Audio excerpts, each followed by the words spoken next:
League जहां जलसे करने में मसरूफ दिखाई दे रही है और अपना बयानिया रोज़ जो चेंज तो हो रहा है, लेकिन फिर भी वो अपने अवाम में खड़े हैं और कह रहे हैं कि नवाज शरीफ साहब आएंगे और मुल्क को जो मईशत में इस टाइम मसाइल हैं उससे निकाल लेंगे, और दूसरी तरफ पाकिस्तान तहरीक इंसाफ वाले शिकवा करते दिखाई दे रहे हैं कि हमें तो जलसा तक करने की इजाज़त नहीं दी जा रही। तो इलेक्शन में इनके साथ क्या होने के हवाले है नौशाद साहब? देखिए, मैं तो आपको याद होगा गुज़िश्ता प्रोग्राम में मैंने आपको बता दिया था कि तहरीक इंसाफ के साथ आइंदा इलेक्शन में क्या होगा, लेकिन ये मैंने साथ बताया था कि आइंदा इलेक्शन में क्या होगा, यानी वो इलेक्शन में हिस्सा लेगी तो ये होगा ना। ठीक, एक बात। दूसरी बात ये है कि अब पॉइंट आपका इस पे क्लियर है कि हिस्सा ले ही नहीं रहे इलेक्शन में। देखिए कि नहीं, मैं कह रहा हूं कि वो हिस्सा लेगी, ठीक है, मैं ये नहीं कह रहा कि वो हिस्सा नहीं लेगी, सही। अनटिल अनलेस कि उसको बैन किया जाए, अभी तक इस तरह की कोई बात नहीं है। एक बात। दूसरी बात ये है, देखिए मैंने आपसे कहा था कि इलेक्शन में हिस्सा लेने के लिए आपको एक तंजीम की ज़रूरत होती है।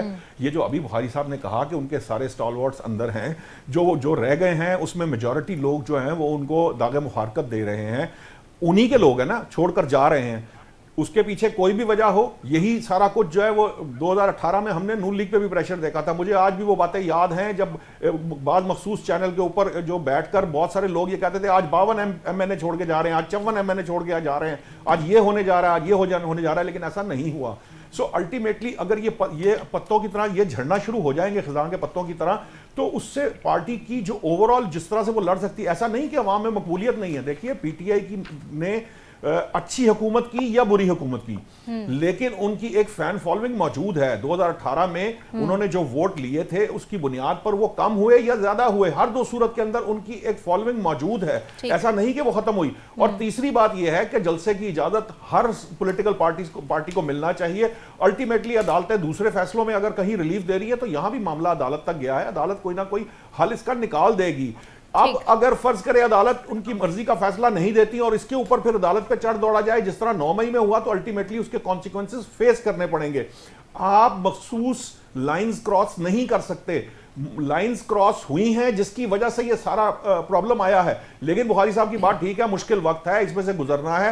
और बकौल जो हमारे फहीम सिद्दीकी साहब है वो तो कहते हैं कि ये ट्रेनिंग का दौर है, जेल में भी ट्रेनिंग हो रही है, अगरचे हम उनकी हुकूमत को भी ट्रेनिंग का वक्त ही समझते थे। मैं जब कहता था, मुझे एक सवाल और कर लेने दीजिए कि खुर्शीद शाह साहब के इस बयान पर जरा रोशनी डालें, जो बैकडोर राबतों की बात कर रहे हैं, वो नवाज शरीफ के इस राबतों से इनको जोड़ है, उनकी डील से उसको कनेक्ट कर रहे हैं और ये कह रहे हैं कि अवामी तरीके से आए, अवामी रास्ते से आए ना, इस तरह से बैकडोर राबतों से मत आए।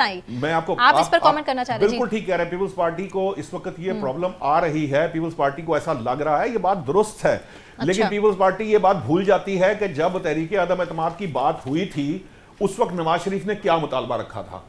वो मुतालबा यही था कि पॉलिसीज तब्दील नहीं होंगी, इदारा जो है वो अपने मामलात को, पॉलिटिक्स में इंटरफेरेंस नहीं होगी किसी की, और उन्हीं मुतालबात की बेस पर माने जाने के बाद तहरीक अदम एतमाद की का जो मूव चलनी शुरू हुई थी, और ये सारा कुछ दिसंबर में, नवंबर में। फहीम का मुझे इस पर पॉइंट ले लेने दीजिए वेरी क्विक, उसके बाद फिर मुझे मैं सिर्फ एक मिनट आपको ये बता दूं। देखिए पीपल्स पार्टी की रिजर्वेशन पॉलिटिकल तौर पर अपनी जगह है, उसकी वजह यह है कि मैं आपको जो खबर देना चाह रहा था ये बता दूं कि अभी तो इस्तेकाम पाकिस्तान पार्टी वाले जो अभी ज्वाइन कर रहे हैं आपके सामने, आज फरूख हबीबी ने ज्वाइन किया, अभी जो उनके पुराने ज्वाइन करने वाले हैं वो राजा रियाज के पीछे पड़े हैं कि बराए मेहरबानी नून लीग में शामिल कराया जाए।